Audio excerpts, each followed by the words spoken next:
1. Les dynamiques territoriales de la France. Chapitre 3. Les espaces de faible densité et leurs atouts. Les espaces de faible densité occupent une vaste part du territoire français. Ces espaces peu peuplés, dont certains sont sous influence d'une ville, présentent des atouts importants et font l'objet de divers usages, en particulier agricoles et récréatifs. C'est ce que nous allons voir dans cette vidéo. La densité de population en France est en moyenne de 118 habitants par kilomètre carré. Les espaces peu peuplés ont, eux, une densité inférieure à 30 habitants par kilomètre carré. Le territoire français compte de nombreux espaces de faible densité. En effet, plus de la moitié des communes sont à dominante rurale et 18% de la population y vivent.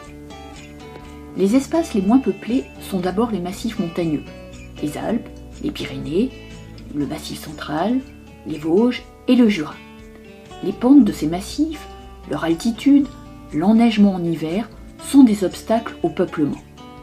Ces espaces de faible densité sont très représentés également dans la diagonale du vide, des Ardennes, dans le nord-est de la France, aux Pyrénées, dans le sud-ouest.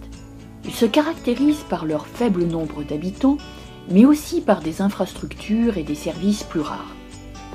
En dessous de 10 habitants par kilomètre carré, on parle d'espaces désertifiés.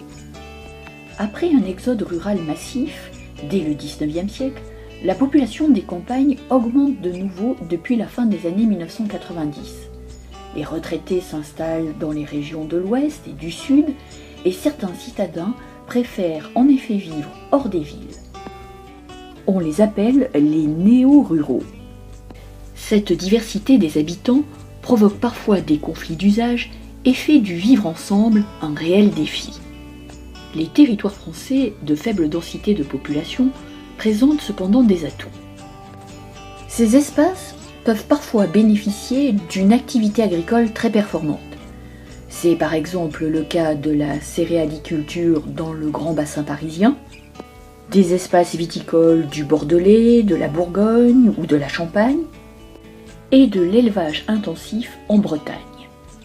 Un autre atout de ces espaces de faible densité de population est le tourisme. Il procure de nombreux emplois saisonniers.